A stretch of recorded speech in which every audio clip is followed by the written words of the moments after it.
What's up, fungal associates? Welcome to Completely Arbortrary. It's the podcast about trees and some other related topics. I'm one of your hosts.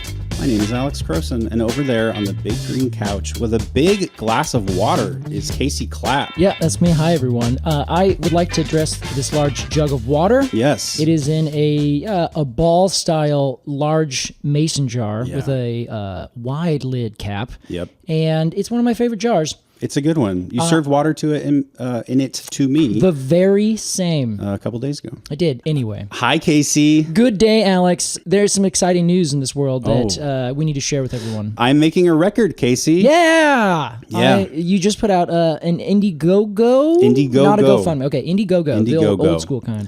Yeah. And you can find the link to that in our Instagram bio, my Instagram bio. I believe it's on our website, arbortrarypod.com. And yeah, I'm raising some money to record some music, which is a very expensive venture. Yeah, it turns out, and this is your first it's not your first record, but it's your first LP? Yeah, it's my first full-length record. Yes, full-length, because you have a few EPs out, which I've got a couple EPs, yeah. Everyone should go listen to be like, oh yeah, I gotta support this. Yeah, well, thanks, Casey. I What's appreciate it? that. Did you have a name for it? The new record's called A Quiet Delight. Nice. It's about slowing down. Mm-hmm. And I suppose ultimately it's about mental health work. Yeah. But yeah. It's not dour. I promise. It's uplifting. Yeah. It's not sad music. It's good, happy music. It's going to be so good. Happy music. It's good, happy, wow. I promise. I sound like a journalist over here, like a music journalist. This album is good and happy. It's good and happy. Hi, sorry, just real quick editing. Could you come up with any other adjectives? No, honestly, those are the ones. Those are the ones. I'm going to get a thesaurus and do some voiceover work in this episode. Yeah, okay, that sounds good. That's so exciting. Okay, so you are trying to raise $10,000? Yes, that's true, Casey. And that'll be it's another couple weeks or something like that? Yeah, it's open for 2 months, actually. 2 months? Yeah, oh my God. We're at 15% as of this recording. Yes. After just 2 days of it being on. So I'm hoping that that speed continues. Yeah. Well, go support him, everyone. If you're listening to this show, he is a part of it as much as anything. And my God, I'm excited for this record. Thank you, Casey. So go get it. Go get that support. And tell all your friends. Share it. Anyone who you know who likes music. Yeah. Have them give them a listen. Be like, you like music? Well, how about these music? And you give them a bushel of CDs. 1 bushel of CDs, please. Honestly, they're cheaper than they used to be. The price has really come down. So that's that link to that is on our Instagram bios, or I think if you just go to Indiegogo and search my name. Yeah, which is to be clear, it's Alex Crowson. Yes, Crowson. You don't have a stage name. No, Not I've yet. been thinking about it though. What would they be? The Crow. Man, that would be so sick. Oh, I can't wait to see the Crow at Wembley. Crow City Ramblers. The Crow City Ramblers. Can we do that? I'll just yodel in the background. All right, yeah. And that makes us Ramblers. That sounds fun. All right, yeah, I like that. All righty. Look for us on the next stage near you. But in the meantime, while we work on that, we're going to go on a quick break. And when we get back, we're going to talk butternut. No, not the squash, the tree. That's right. Right after this on Completely Arbortrary.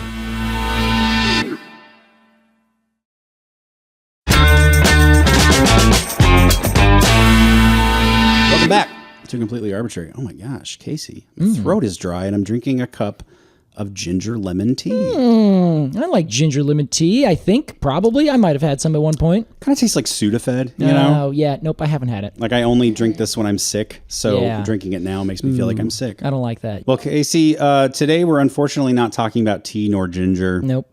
We're talking about a tree called butternut. That's right. Can I give the AKA? You may. It is white walnut. Yep. It's been a long time since we've done a white walnut. It sure has, or any other kind of walnut. In fact, the last time we did a walnut, it was a black walnut. We've never done a white walnut. It's been a long time since we've done a walnut. It's been infinity. I guess black walnut would have been the last one. Yeah. Which was month 2 or something. No, day 3. It was week 3 of our episode. That was Jupiter's nut. Because, of course, that's what Juglans stands for. That's right. Jupiter's nut. That is very strange. I forgot about that. Casey, as we do every episode, let's imagine that you and I, we're like in the what is that called? The upside down. Oh, yeah. Okay. Yeah. But every black walnut up here is a white walnut down there. All right. I'm like, what's the symbolism? Let's ID this tree. What does it mean, man? Yeah, man. Well, it means it looks ever so slightly different in a few very particular ways. Man. Okay, so we're in the Upside Down, which is commonly known as the northern United States and southern Canada east of the Mississippi. Sorry, guys. Ohio's like straight in the middle of it. I'll never... So this is a tree that is in the same family. Obviously, it's Juglans, so it's in the walnut family. Yeah. This big family of nuts. And it is a big, capacious tree. Family of nuts. I know one of those. Yeah, me too. There are... End of comment. A dime a dozen? Thank you. I was like, say something. So it's a tree, Alex, that, like other walnuts, being capacious, grows a huge, big canopy. Gosh, does it ever. Yeah, and that is just like, it's a big part of why I chose this tree and what we're going to be talking about in a little bit. So it generally gets about 60 feet tall at about the max. So not super gigantic, about 20 meters or so, but big enough that you can like, wow, okay, that's a big tree. But it tends to grow very wide. See. It's what I love about it. That's where it gets its mass. It's not a huge tree. It's a big tree. Precisely, yeah. It creates these large overarching canopies, and one of them in Portland in particular that I found in Selwood is one of my favorites. Last fall, I actually called one of my friends who lives down there, Brandon, and I was like, Brandon, I need to find this particular tree. I'm going to go bring like a couple beers over, and we're just going to walk your neighborhood streets until we find that tree. Wow. And sure enough, we did. But sadly, we actually found two heritage trees that are the same species. And this is Juglans cinerea. And it was... like those two were just so bad. They were just they were like topped, they were growing with decay all over the place. They were just like horrible trees. Pretenders to the crown. They really were. And it's like, why were they heritage trees? I don't know. They should not have been heritage trees. Okay. I think it was because they're a very unique species in our area. Oh, sure, yeah. They're unique because we have two really common species of walnut. We have the black walnut, which is Juglans nigra on one hand, and we have the English or Persian walnut on the other hand. That's Juglans regia. Regia, as in like a royal kind of thing, right? So it's we call it the English walnut here. Everywhere else they call it something different. Okay. So the butternut, is different in one very lovely, well, I shouldn't say one. It's different in several particular ways, but it's kind of a mixture between the two trees. So, like I said, it grows to about 60 feet tall, but its bark is not a really intensely dark, rough, furrowed bark like what you'd expect for a black walnut. It's more of a light gray. It's flat-topped plates that are kind of braided up the stem, kind of like elongated. So they don't really cross over quickly. They're kind of like a very meandering of flat ridge that grows up. Oh my gosh. It's really beautiful. I'm sort of imagining like an accordion stretched out. Ooh, like there's a bit of a diamond pattern because of the way they grow up. Yeah, exactly. Okay. Yeah, that's perfect. Cool. So as you see that, you're like, okay, it's not quite as flat and light gray as an English walnut, but it's really not quite as furrowed and rough and like hard textured as a black walnut. So it's somewhere in between. Okay. And then if you look at the leaves, they have the same kind of pinnately compound leaf that you'd expect from most walnuts, or in fact, most things in the walnut family. And it grows to about 1.5 feet or so long, and it has 11 to 19 leaflets. Beautiful little leaflets that are very sharply pointed. So their points are kind of, they're lanceolate leaflets that come off. Do they have a terminate leaflet? They do. They have one terminal leaflet. So they always are odd number. I like terminate, though. Just to be clear, I wasn't going to correct you because I enjoyed that term. Yeah, okay. So, what was that? It's a terminal leaflet, terminate. Okay, you know, staminate, pinnate. Sure, yeah. That's what I was thinking of, yeah. I think it's a fine descriptor. Okay, cool. I think it's just adding a different fun Latin ending to another term. We love doing that here. We totally love it. That's etymology. That's language evolving, Alex. That's right, baby. So, as you see these leaflets, you think to yourself, that's a black walnut. This is a sharp-pointed, kind of lanceolate. They're very dark green. There's a lot of them. That's a black walnut. Full. Very full. Okay. But many leaflets as compared to the English walnut, which has fewer. They have like 5 to 7 leaflets. Interesting. But they're big and rounded. Oh, wow. So they look way, way different. Interesting. But the bark looks more like an English walnut. So you're kind of seeing this tree where you're like, okay, on one hand, some things are very black walnut-like. On the other hand, everything is very much English walnut-like. Yeah. Then you find the actual nut itself, the butternut. It's very oily, which I believe is why they call it the butternut. Oh, sure. And it is this kind of, I don't know, it's shaped like a lemon. You know how a lemon is kind of oval, oblong? It kind of has those two little kind of like dots at the end, like almost like nipples on either side of it. Yeah. That's the best way to describe it. But think like nipples on like a little suction cup thing, okay, people? My God, get your heads out of the gutter. I didn't know where your sentence was going there. All right, I'm just going to really get into describing the nipples on either side of a lemon. That way you really understand the nut that I'm talking about.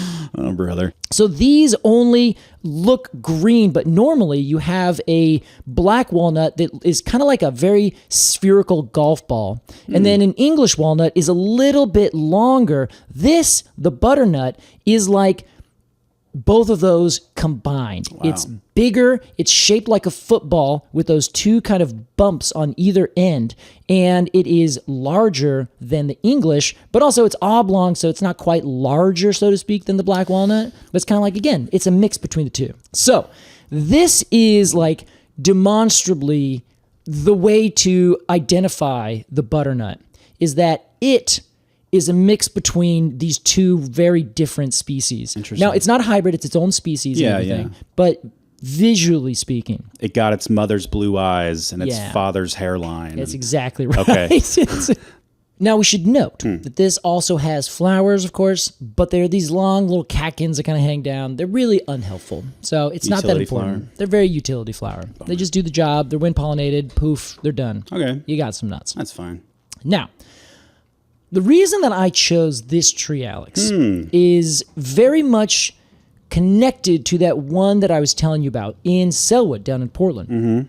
I can't tell you the exact block because, well, I forget all the time. It is in the kind of side yard of a very old house on a corner. So clearly it was planted way back when, easily 100 years ago or so, and the city was very new. Wow. It's a big tree. Damn. And it covers over the road on one side to the west. It shades over the top of the house to the north. Wow. It goes over the backyard and shades the houses that are further to the east, and it shades the houses that are to the south. Wow. Of which there's at least I think there's at least 4 houses that are affected by this tree at different times during the day. Wow. In one road, only because it's kind of way far back from a second road. Again, it's on that corner block. I was thinking about this tree because, I'm going through some edits from my book, and this kind of section came up, and I was like, oh, yeah, okay, I love that tree. That's a good tree. Oh, that would be a good tree. And my brain just kind of went, put this idea together. Okay. I've been in Portland. We've had a recent interesting climate in terms of the politics. Oh. And it's been kind of all about trees and the way we regulate trees in Portland. Okay. And so as I was also reading through a second bit in my book, I was basically talking about how much trees are around us.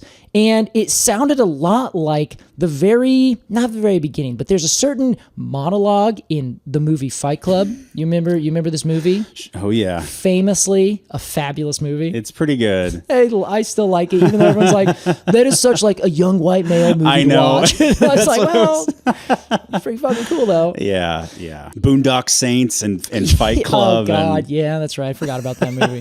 Sorry. Man, Pulp Fiction. Pulp Fiction. All these like late '90s cult classic kind of hyper movies. masculine pulp movies. Exactly.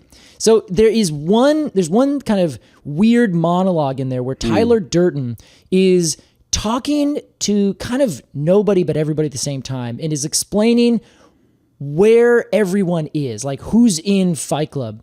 And it sounds something like this. You walk underneath us on your way to the store. You sit beneath us at pubs, your favorite restaurants, and your coffee shops. We shade your houses, cover your patios, and we cover your streets. We live in your favorite parks, along your finest boulevards, and between every house. Your kids play under us, and your grandparents sit beneath us, and everyone will live and die while we still carry on. Don't fuck with us. I really felt that. That was good acting. Yes, thank you. And you were like looking forward to like a camera. I was, and I was like I was bleeding. It was really, I felt emotional there. I see what you've done, Casey. Yeah. Do you remember that monologue? He was basically saying everyone in Fight Club is everybody. Sure. We're everywhere, all around you all the time. Yeah. Hidden in plain sight. Yeah, exactly. So if I'm picking up on what you're putting down, the butternut is hidden in plain sight. You might be walking around, oh, look at that walnut. Black walnut. Huh. Yes. Look at that black walnut. They're all white walnuts. They're all white walnuts. Yeah.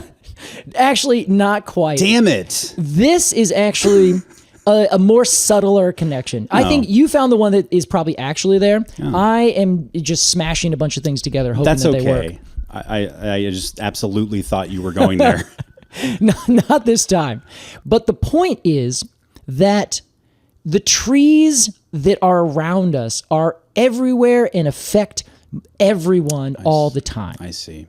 So what is happening in Portland right now about regulation is really dialed into a particular thing about our tree code.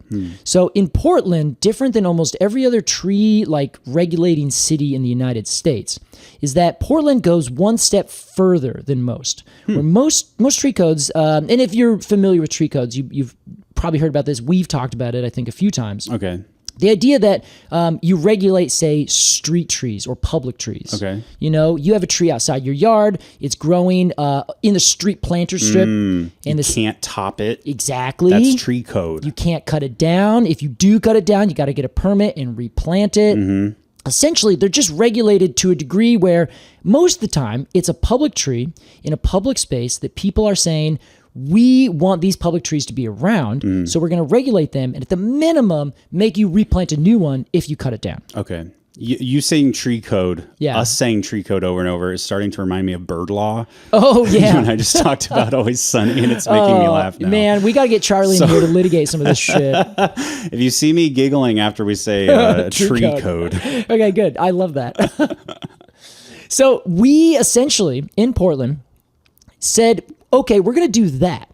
We're going to say you can't cut down a street tree. You can only cut one down if we say it's okay. And when I say we, I mean it's the city kind of proper. Okay. Now the city is the governing body of the city. Capital C versus lowercase c. You know what I mean? Yeah. I got you. So we as a populace in the city said, hey, we want to regulate trees. We don't want them to be cut down anymore. So then the city said, okay, we're going to make it so that we're going to regulate private property trees.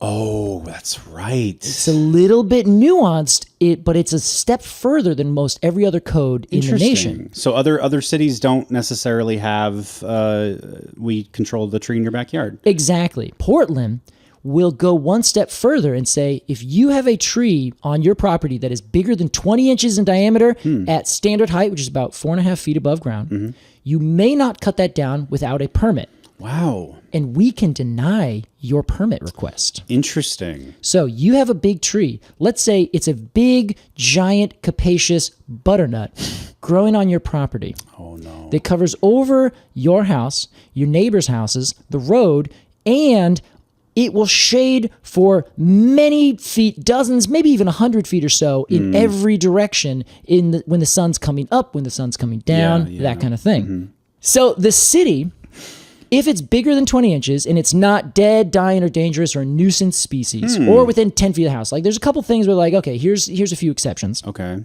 For most of the situations, the city can say, this is a perfectly healthy tree. It's a non-nuisance species. We are denying your permit. You may not cut down that tree. Interesting.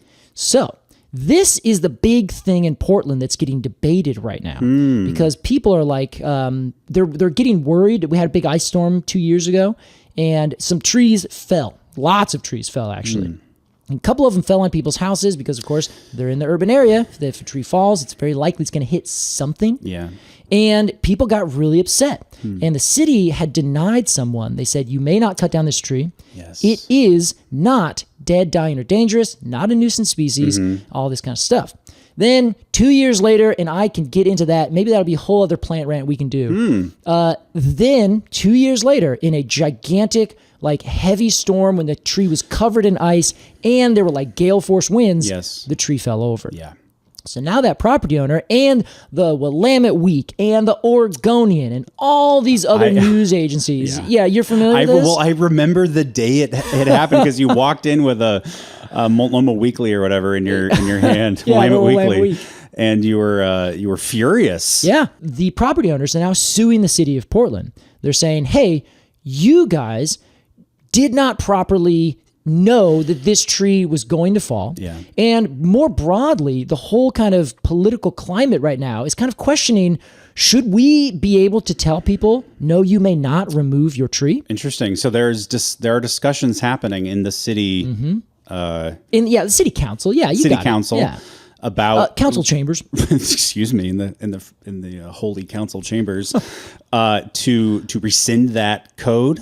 Yeah, or change it in some way. Okay. And particularly, people are saying, if this is my private property tree, I should be able to do with it as I please. Okay. Now, I hear that in your voice. Also, I saw that you're like, well. Yeah, I made a gesture. So that's what I want to talk about today. Okay. So here are two sides of this argument. Oh, wow. One has to do with, first, private property rights. That's my tree. I get to do with what I want. End of story. Yeah. There's nothing more to it. Okay. That's one side. And that, again, I'm not saying debate it right now. I'm just saying, let's just lay these out real fast. Cool, gotcha. Then we are going to get into it. Oh, wow. The other side of this is, yes, that is your private property tree. That is a tree growing on property that you own because that's how we split up the world. Yeah. However, that large, capacious tree is not only affecting your property. Mm-hmm. If you have anything else on that property, it affects your property. If you want to destroy your landscape and pave it, if you want to trampoline, put a trampoline in the backyard for some reason. Because they're so much fun. Okay, for all ages. Second rant that we can go on some other time. If you want to do literally anything, you want to paint your house this color, blah, blah, blah, you name it on your property, everyone's like, well, that's your property, that's your choice. Nothing affects your neighbors like a giant fucking tree. Exactly. So the idea is that one tree growing on one property doesn't just affect that property. It affects all the other properties around it. Sure. Many different trees in a whole neighborhood affect that whole neighborhood. They shade the neighborhood. They collectively make the whole place a little cooler. They will shade all of the other trees or all the other houses, all the other neighbors around. They help manage stormwater for that entire area. Sure. They help reduce stress for a neighborhood. They raise property values. One tree growing amongst a bunch of houses is not really a forest, versus if you have multiple trees and you have this really beautiful treed neighborhood, the property values of all the houses go up. Interesting. So if you are thinking about a tree as a commons, then the whole kind of narrative flips around a little bit. Are you familiar with like the idea of a commons? I mean, not really. I thought commons was like, there's like the Tualatin Commons, which is like kind of a public space where they'd hold events and shit. It's exactly the right idea. Yeah, it's probably Roman, right? Or Greek. It does. It comes back to like old European ideas where you essentially had like a giant open grassy pasture or areas that were outside of, where people lived, the city or the castle or whatever. That's just kind of like open to use. Like the festival grounds. Yeah, there's the hills over there where we take our sheep. That's what we always do. Everyone goes into that forest to collect firewood. Like that's what we do. Okay. It's not owned by anybody, but it is managed. It's not even really managed at that point. It's just there. Everyone uses it. That is their resource base, where anyone can go in and essentially use a commons as they please. So there's a book that was written many years ago, and an idea in it was there's a tragedy of the commons, where if everyone, say, runs their cattle or their hogs in the commons, then they're going to use up that finite resource.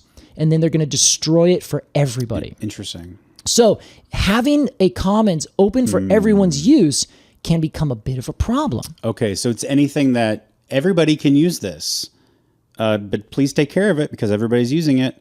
And then a couple of people come around and completely fuck it up, and now nobody can use it. Exactly. But it's everybody's, including theirs, so it's within their rights to do with it as they please. Interesting. I have 13 head of cattle, and I'm going to take them into this pasture to eat all the grass. You have 3 head of cattle. You walk over, and you're like, well, there's not really enough for me. Thanks, bro. And I'm like, sorry, whatever. You use the resources just like anybody else. Exactly. Then someone else brings their hogs and their chickens over. The chickens scratch it, kill a bunch of the grass, kill a bunch of the herbs and everything. Now you just have this big, muddy field. Yeah. And then everyone who's coming over to play soccer is like, oh, well, we can't really play soccer anymore because now there's a bunch of holes and there's no grass. This sucks. So you find that there is this degradation of a resource if it's not regulated. Sure.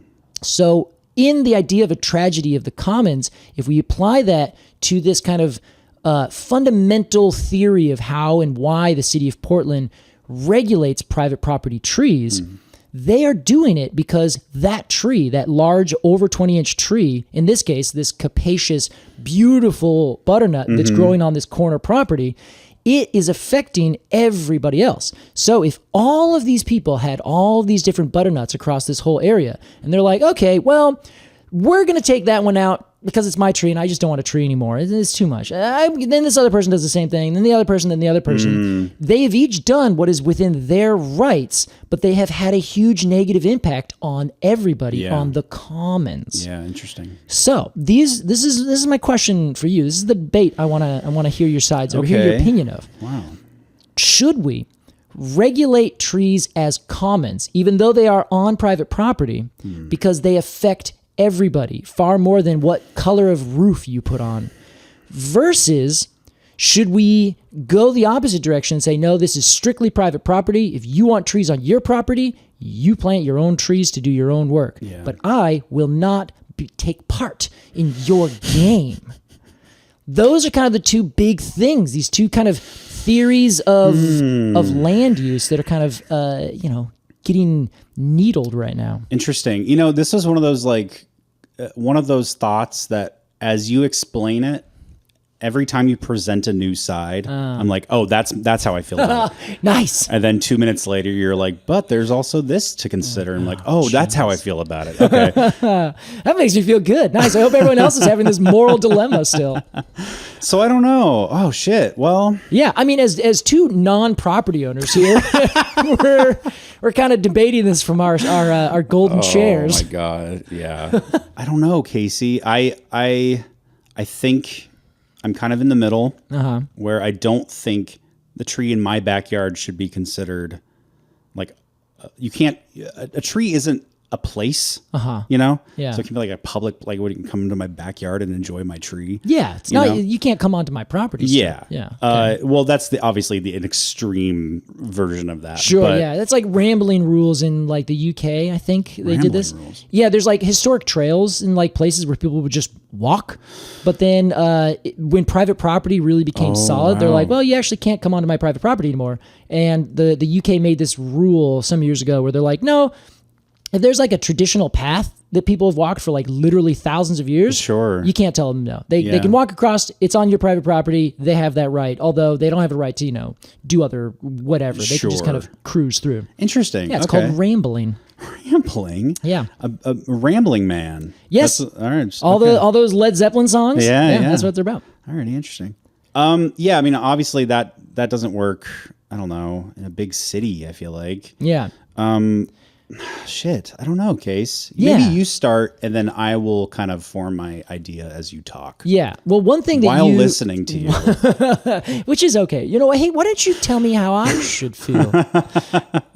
One thing you were about to say is you're like, well, I don't know that the tree in my backyard should be seen as like a public thing. Yeah, yeah.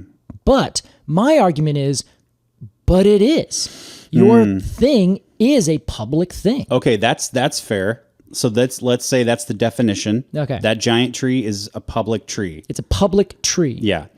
What does that mean? Like what does that allow other people who aren't a part of my property? Yeah. What does that allow them to do with the tree? Now, see, enjoy its benefits? Sure, go right ahead. Go right ahead. Yeah, totally. Yeah. But don't let's say there's a fence. I'm not allowing you to just come and live on my property, sit on it, do any of that. You're not going to come over and build a tree house, all right? Yeah, you're not going to do that. I don't want you to come and walk up and measure it without my permission, all that kind of stuff. Yeah. So let's make that let's keep that as a nice boundary where this is a public asset, but it's not a public thing. Good.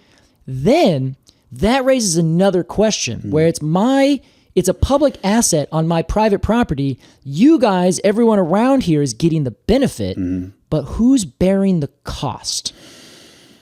It's my tree. I have to prune it. I have to make sure that it's watered if it needs water. I have to do all of the maintenance that's required for it, for you to enjoy the benefits. I have an idea. Yeah. Part of your city taxes goes to a fund that pays the property owners of these giant trees some amount. Yeah. $50 a month for having this giant tree shade 6 houses. That's a great idea. I love that idea. Cool. So that is that's one way, but it's a regulation where that would also add on they would have some intrinsic stipulations. One, you need to maintain that tree. Yeah, that's true. 2, you cannot just cut it down. Like if we're going to be giving you some amount of funds for the benefits that you are facilitating, for lack of a better term. Interesting. We better be getting those benefits. Okay. That tree goes away, those benefits go away. Yeah. In fact, sometimes I think some very extreme people, I'm not going to name names, would think, well, if you're going to cut that tree down, you actually owe me now because now my house is getting blasted by the sun. Your cooling bill is going to go up. My cooling bill is going to go up. If this tree is on, let's say, the north side of your house, then it's shading the house next door, but not shading your house at all. So you cut down your tree, you've just jacked up my bill. Yeah. Thanks a lot. Yeah, and all of our neighbors and... Exactly. And also, no more birds are coming around. I love birds. In fact, I like my whole definition of who I am is all about squirrels and birds. And now you took that away. I'm a bird lawyer. What do you expect? Yeah, what do you expect? I'm all about birds. All right. That's the third time that joke has been made. It's done. Rule 3. It's done until the next time we have to make it, just to be clear. That's an interesting... I didn't think about when you chop a giant tree down, it might affect your neighbor. Interesting. Yeah. I think maybe... Okay. Yeah, how do you make sure that they spend that money on, I don't know, water? Sure. Fertilizer? Whatever, yeah. And honestly, you probably don't need to spend any of that money on any of that stuff. But this branch is dead. I need to prune that branch. Sure, or yeah. maybe it's coming too close to my house. I need to be above the house or further away or some clearance over the road. There's some maintenance. It doesn't matter what that is, I suppose. How about this? The city kind of acts as like an insurance company for tree owners. So you pay your taxes, they go into a fund. Yeah. And then this giant tree in my backyard that a limb is falling off of it. Yeah. I can't spend $2,000 to have it removed. The city comes in, they do it for free because it makes everybody happy. You don't have to pay for it and it gets to stay. It also could be like a deductible kind of thing. Oh, yeah. Where you're like, great, you pay $500, we'll pay the rest. Oh, it's like 100%. a co-insurance kind of thing. Sure. See, that is some innovative thinking, Alex. Thanks. But I think one of the other things that you have kind of intrinsically brought in here is that this is a public asset, which means the public, the city, should be managing and regulating it as such. I do think that now. Nice. Okay, got one convert. I will have to admit, the named name that I didn't name earlier, it was Casey Clapp. I'm very much on the socialist side of regulating trees as commons, which is a very fringe idea. People don't. There's some old articles that have talked about this, but they're not. It's not a mainstream idea because we are so afraid of the idea of socialism in this country. For those of you listening, we're from the United States of America, and for no good reason, to be very clear. But again, third plant rant, we'll do a different time. But because we are so against the idea of this kind of socialist management of this kind of common benefit for everyone, we are really adverse to saying averse, yeah, not adverse. Adverse? Yeah, we're one of those words. To having our public funds go to support other people Like and individuals. other things. Yeah, you and I pay taxes. Some percentage of that would go to take care of somebody else's tree. Yeah. I don't have a tree. What the hell? I hate that. I hate that thinking, by the way. Yeah. Oh, you do? Oh, yeah. When people are like, why is my hard-earned money going to your food stamps? It's like, well, you live in the same fucking society. What are you talking about? Yeah, and if you needed food stamps, my money would help you. Exactly. It's a very, that is again another socialist idea where it's like, well, I mean, because we're all so compassionate, and sometimes that's just like an easy thing to do. I mean, like, we love individualism. We love personal property. You know, it's one like of the biggest private property. People's history of the United States talks very specifically about the fact that the United States is based philosophically on contracts and personal property rights. Wow. Private property rights, I should say. Yeah. Damn. Yeah.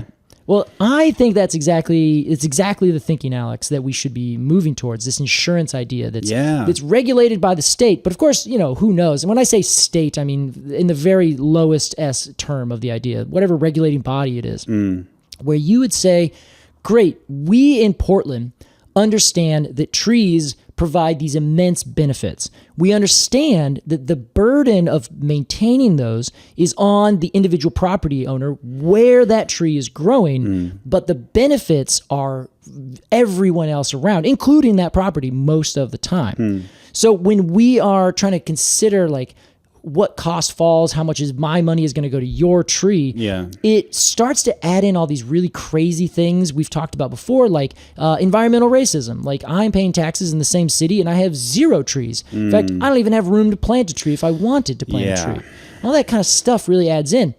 Of course, we can get more and more detailed, sure, but we don't have time to talk about all those tiny little things. Is this why nothing gets done? Oh, Alex, I think you might be right. But it's a really interesting debate. I like how you said it. You're like, wow, every time I hear a new argument, I'm on that side. Yeah. Because they're good arguments and they have merit, I think, both sides. For sure, yeah. I don't really, I mean, I feel how I feel, but I can absolutely understand why somebody would be like, no. This is my property, it's my tree. I do what I want with it. Absolutely. Like, I get that. It sucks, but I get it, and I can't tell you you're wrong, Yeah. But yeah, interesting case. I'm so glad I don't work for the government. Yeah, I might actually kind of like it. You would like the structure, I think. I think so, yeah. Everything is very cut and dry. Yes. Well, no, nothing is cut and dry, but you apply cut and dry things to it and hope it works out. And like the clear hierarchy. Like that's why film sets are so, because you have this one job, don't do anything else. Yeah. Or you'll get cuffed. Alex, have you ever thought about joining the military? No. Well, I think you might consider it. No, thanks. Well, Casey, it's a very interesting debate. I hope that Butternut lives a long, beautiful life. Me too. So right after the break, we'll give this tree a rating, and we'll be right back.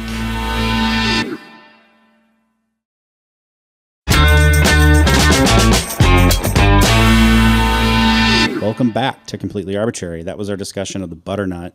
And now we're going to give it a rating of 0 to 10 golden cones of honor. Casey, as our resident expert, we'll begin with you. All right. I am ready. And I would like to apologize post hoc for so many bad language words in here. Usually, I don't say the F word as violently as I did today. But I was copying a movie. I want everyone to know I'm sorry. I just love a butternut. I've seen a few around town. I think another one that I know of got cut down for a development. It wasn't near as big, but it's one of those things where, as one who professionally identifies trees, you can walk around and be like, oh, there's a black walnut. There's another black walnut. There's another black walnut. Oh, there's an English walnut. There's 3 million English walnuts. Okay, yeah. I get it. And then every now and then you walk by and you're like, oh, it's an English. Wait a second. And it's a butternut. Yeah. They're just the coolest trees. If you see 10 walnut trees, how many of them are going to be butternuts? Less than 1. Okay. Easily. Wow. I think you'd have to get probably up to 30 or 40 wow. before you found one butternut. Interesting. I think I know of literally this one in the city because the 2 other heritage trees were removed because they were in real bad shape. And the other ones were removed. I think I literally only know this one. Wow. I'm sure I could find a few every now and then, but those are the ones. Okay. That's the one. And so I don't know. They're just, for me, a really unique find. They're becoming more unique, actually, sadly, in their native range because there's a disease that's really affecting them and killing off like whole stands of them. Oh my God. So we're hoping those genetics can figure itself out. Please. But Out here, it hasn't really happened yet, and they are the size of a walnut that just grows and becomes perfectly rounded. So in terms of their like size, their shape, their beauty, and the fact that they're rare trees, for me, puts them at like an 8.9. Wow. Just, they're so gorgeous. And I just love a big, gorgeous tree that's just, it demands respect as it gets larger. And then you're like, wow, sir, what is your name? And it's like, Butternut. Because it just sounds so like quaint. I know, it is sweet. Yeah. It's like a tree that would be in like Little Bear. Remember Little Bear? Yeah, totally. It's like, let's walk yeah. over to the Butternut. Let's go to the Butternut. Yeah, it's exactly what it is. Okay, 8.9, knocking on the door of the upper echelon. Knocking on the door. It's getting there. Okay. Hasn't quite got there, I'm sorry. Sure. You know what is there? The black walnut. Yeah, it is. Black walnut's great. Is one of my favorite trees. I don't know. White walnut. I liked it. Butternut. Wow. So I like this tree. It's big. It's beautiful. Listen. It's very rare. It is. So I've only basically seen Google Images, which is kind of a lot of the time was the case. But the great indoorsman. Don't sell yourself short. You have seen more things than I have ever seen, just in a different realm. sure, yeah. And you're upside down. Yeah. But listen, every walnut has a place in my heart. Oh. And do people eat the butternut? Yes. Yeah. In fact, in New England and other places, they're used for candy because they're a very kind of sweet, buttery nut. Well, so they would add maple to it. They would probably go very well with butternut squash. So I wonder if somebody's made a roasted butternut squash dish with crushed butternuts on top. Butternut and a buttery flaky outside. Sure. I would eat that right now. Yeah, sounds really good. I'm very hungry. So I'm going to give this tree. I'm right with you, Case. 8.9. Nice. 8.9. Sorry, we didn't quite get to do the song. Oh, that's okay. That's all right. Casey, it is time for a game. All right. A brand new one. Okay. Designed specifically for this episode. This is Fight Shrub. Oh, Alex. Now, Casey's being humble. He No. came up with that. I got to give you credit. It's the run of the show. I came up with the game. You came up with the title. Yes, that is true. Casey, here's how it works. Okay. We have 8 shrubs enter the basement. 8 shrubs. There is a bracket 4 side. And we're going to match up 4 pairings of shrubs. Okay. And debate philosophically which one would win in a Fight Club scenario. Oh, I love this. Okay. For those who haven't seen Fight Club and don't know what we're talking about, just go watch it. It is literally a club where men show up and fight each other, bare-breasted, very sweaty. Yeah, there's a few rules. And just, I guess, to get some aggression out. Yeah, I think that's what it is. I think it's exactly right. When you're raised in this phony plastic society, sometimes you just have to connect with your inner animal and fight a motherfucker. Man, that's what I'm talking about, Alex. Now we're getting it. Casey. All right. Our first matchup. Okay. Come on, you guys. It's Camellia versus Lilac. Ooh, okay. All right. Wow. Let's give some stats here. So lilacs generally don't get very big. They're not very tall. They're deciduous. They have beautiful, very fabulously wonderful smelling flowers. Amazing. Right about now, or maybe they're just at the end of their flowering.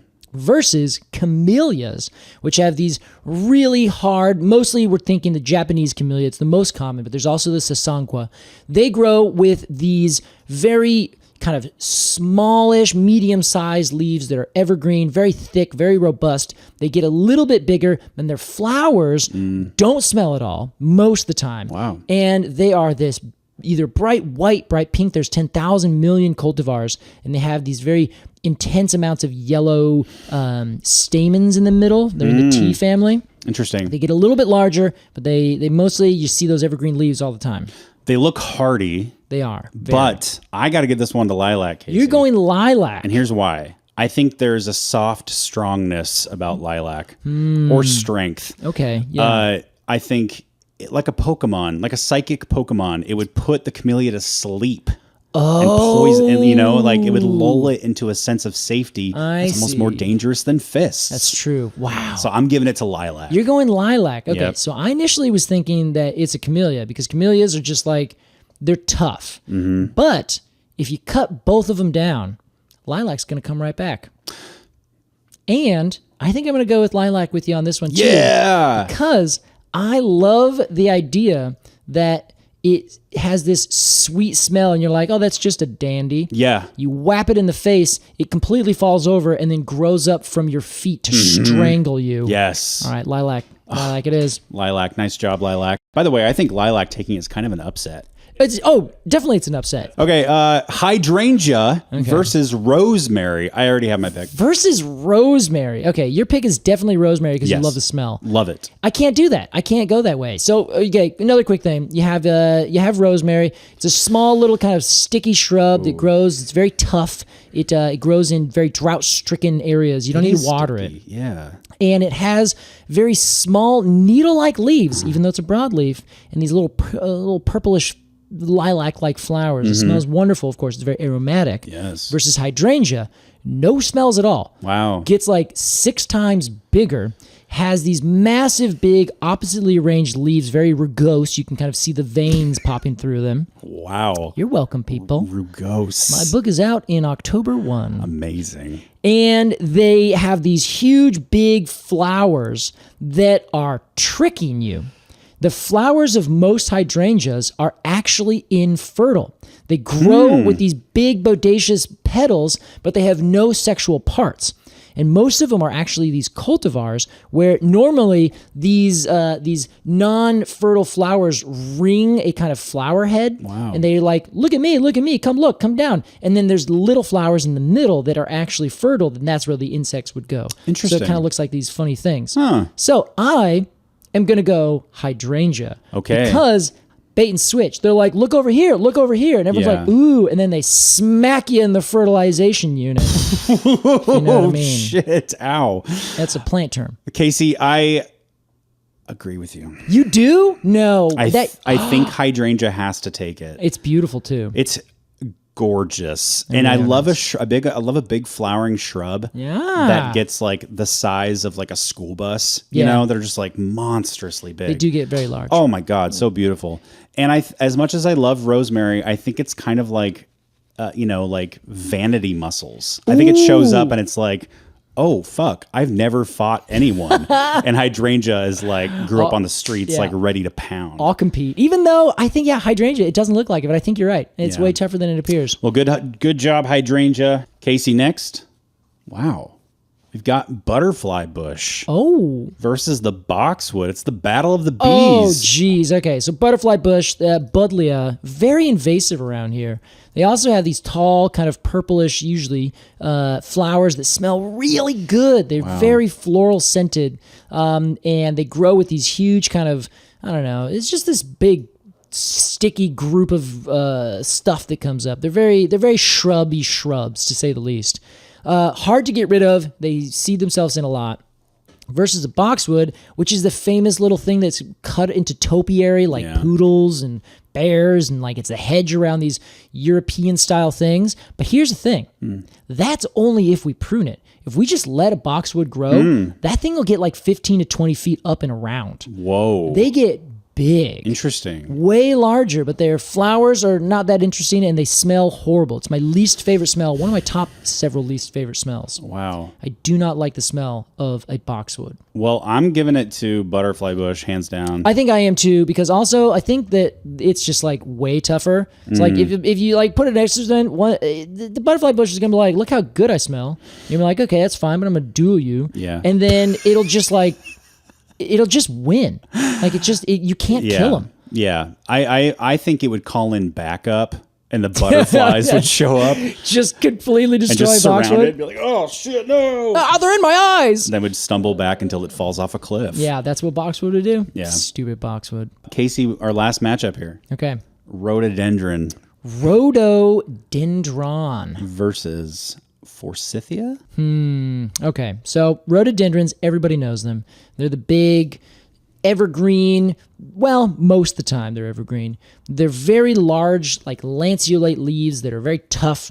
They grow in that spiral pattern with those huge, giant clumps of beautiful flowers. Right now, they're going off. They have been for a couple weeks. They will be for a couple more weeks.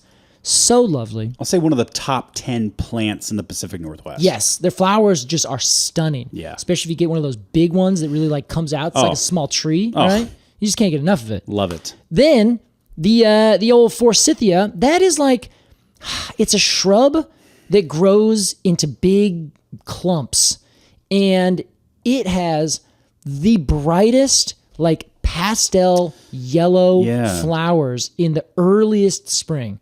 You're walking around and you're like, what is going on? And it's like the sun is shining from this backyard hedge, and it just goes, wah! It's the Pulp Fiction briefcase. It is, yes, that's totally right.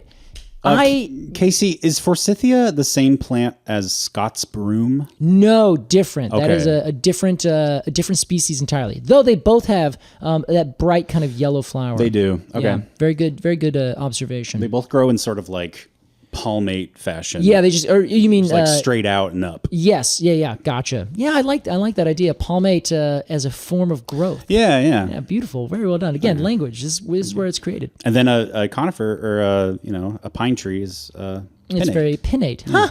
Yeah, look at you. You see patterns, man. Casey, come on. It's got to be rhododendron. It's got to be rhododendron. It's got to be rhododendron. And it wins like in 20 seconds. It's not even paying attention. No. It's just like, oh, I'm here, and it smashes you with a shiver across the face. Shiver, yeah. All right, Casey. Well, that is the first round of Fight Shrub. Nice. Okay, who are now semifinalists? Sure. So next week we will pit up lilac and hydrangea. Ooh, okay. And then butterfly bush is going head to head with rhododendron. Wow. Okay. Yeah. Okay. So we got 3 more rounds. We have this is semis, Correct. And then we have the championship. Yep. Of Fight Shrub. Amazing. Casey, it's time for our Completely Arbortrary AMA. And if you've got a question for us, become a Treemium member at arbortrarypod.supercast.com. It's the best way to support the podcast. We've had a bit of a boom. So if you want to be one of those people, if you want to be in the trend, become a Treemium member. This week, Casey, we've got one from Sarah. Hi, Sarah. Hi, Sarah. Hello, Casey and Alex, says Sarah. How did she know we said hi to her? Since I'd emailed you in February, I'm officially all caught up on the pod. Nice. That's a lot. Oh, my gosh. Well done. I became a Treemium member in March after over 2 years of listening to catch up. Oh, okay. As I mentioned in my email, it has been so awesome to see how much you guys have grown and changed throughout your podcast journey. Thank you. It's been so cool seeing how much Alex has gained confidence in his forestry knowledge. This has had me wanting to ask, what is your favorite thing that you have learned from the podcast about trees and about yourselves? Oh my God. Thanks, Sarah. That's a great question. So let's start with tree stuff. Tree stuff. Okay. Well, Casey, do you have a favorite, a fun fact? Your favorite, like the thing you share with people about trees, the first thing you would share about trees. Well, I to, really get them interested. Totally. Let's see. I think I have ultimately 2. And the reason I bring it up 2 is because one is very squishy. The other one is easy. And that is, the easy one is the Sahara cypress and how it does its, just how it lives, where there's like 334 individuals and each one of them are named. Everyone knows who they are. They're like wayposts in the desert.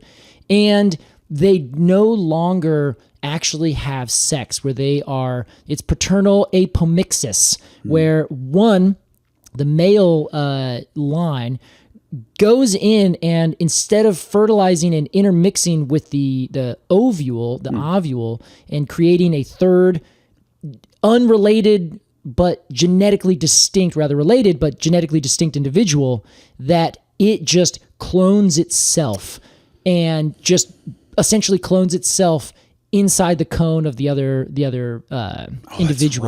That's right. Yeah, that's one of the most interesting things so I've ever heard. strange. It's the only conifer that does it. Like, it's this really weird way, which is like also because there's so few of them. It's like it's a very curious evolutionary moment. Interesting. And then the other thing is, what is a tree? I love talking about that with people, and because everyone has an opinion, and everyone is blown away when I'm like, okay, great. Let's dig into that a little bit. I don't want to say everyone's blown away, but I think it and they say, thank you, Casey, for telling me all this. And then they immediately start honoring me as a god. That's why it's my favorite. Will you write me a letter of recommendation? I will not. No, I guess you're right. I love having that conversation because first off, I was like, oh, that's a stupid idea. And I was like, okay, let me consider this for a second. Then I considered it from multiple different places, and you and I chatted about it in like 16 different episodes, which means there's 16 different perspectives of what is and what can be or what should be or what isn't a tree. Yeah. And I'm like, that is probably one of the more fascinating ideas that I have come across and then through the podcast dove into. Yeah. It's one thing that changed my mind. I used to be like, this is a tree. And now I'm like, honestly, if you call it a tree, I'm good with that. Tree is a strategy. Yeah, exactly. Same. Okay, interesting. Those are great. Mine are gonna seem paltry in comparison. No way. But I love to ID sweet gums. Oh, nice. And I say, hey, look at this. You see this little spiky thing? They call it a gumball because it falls off a sweet gum. You immediately throw it in your mouth and chew it like nothing. I just think it's a fun little. It's like one of those ID characteristics that like writes itself. You know? Yeah, totally. That's a fun one to teach. And then I suppose another one would be like pinnate versus palmate leaves, compound leaves. Yeah. I go, hey, you see this? This is not a leaf. And was like, What? What is Alex talking about? He's also a god. And I say, this, also not a leaf. This isn't a leaf. And they go, okay, yep. And I go, this whole thing is a leaf. It's beautiful. And these are leaflets. Honestly, idiot. So many people don't know that. I hope you don't call them idiots afterwards. Yeah, sure I do. Oh, okay, well, good. Well, then in that case, great. They deserved it. It's the older brother treatment. The older brother. Let's go have a bachelor party. No, I don't call them. I don't call them idiots. But I just think it's interesting that like in big ones like horse chestnut. Yeah. The one I'm thinking of. Yeah. They like, got the big palmately compound ones. Yeah. And that's like those are huge. So they look like leaves. They don't look like something I would call a leaflet. Yes. You know, Yeah, I think totally. small little leaflets. Yeah. Anyway, those are my picks. Okay, it's fabulous. Well, so the next part of that question, real quick, is what have you learned about yourselves? Wow. Well, one thing that I certainly think I have learned about myself was actually brought up a couple weeks ago in my newsletter, and we talked about it, I don't know, last week, earlier, this week, sometime, about the idea of shining, this is something you've taught me, about shining a light on your feelings and just talking about them. Yeah. I historically like to keep my things close to my chest. Not like I'm trying to hide them or holding them in. I write them down. I think about them a lot, and it's not something I'm just like, I'm just going to ignore this. But it has been helpful to, have you here to bring things up with and say, hey, here's how I'm feeling. Whether or not we actually talk about it, half the time you guys don't know this. We talk for like hours and then start recording the podcast. Yeah. And it's been very helpful to be like, you know what? Yeah, I'm going to shine a light on that. I'm going to share it out there in the world. It's been very freeing. It's been very cathartic in a lot of ways. Good. And it's been a way for me to be like, okay, yeah, that's not so scary. I can tell people things. And Yeah. it's also nice when you have a community around you, whether it's you out there listening or other people in my world that are like, yeah, we'd love to hear. We'd love to listen. Maybe don't do this like forever all the time. I'm not a therapist, but yeah, bro, this is what we're here for. Interesting. And it's been really nice to have people just give me support when I do put myself out in a vulnerable place like that. This is how I think of it, Casey. You're a walnut, right? Mr. Walnut. I am Mr. Walnut. But you have your husk on, right? You're Yeah. like, I'm really not embarrassed. I'm anxious to show people what is inside me, right? You're like, I want to keep that husk on. I want to show people that I have a walnut inside me. And then you're like, maybe I'll try a little bit. And you finally show it, and people are like, yeah, we love walnuts. Yeah, they're like stoked to see a walnut. Yeah, that's true. Okay, you're right. Oh, you're I right. thought you were just covered in green husk. You have a delicious meat inside you. This metaphor is perfect. I have no comments. You know what I'm saying? I do. Okay, I think that's a great way to describe it. I find anytime I'm like nervous to open up, but I finally do it, people are like so reciprocal. And, They do, and yeah. and They often share back also. open. Yeah. Okay, great. Well, let's see. I got my ADHD diagnosed. That was a nice That thing counts. that I learned. We'll go with it. Yeah. All right. Let's see. Yeah. Thank you, Sarah. So and if you've got a question for us, like I said, or if you just want to support the podcast, get monthly cone stickers, ad-free listening, bonus episodes, etc., become a Treemium member over at arbortrarypod.supercast.com. Casey Clapp. Alex Crowson. Thanks for having this chat. Yeah, thanks you. Yeah, thanks you too. I'm steering into it. All right, everybody. Thank you so much for listening to this episode of Completely Arbortrary. We will see you next time. Goodbye. Au revoir.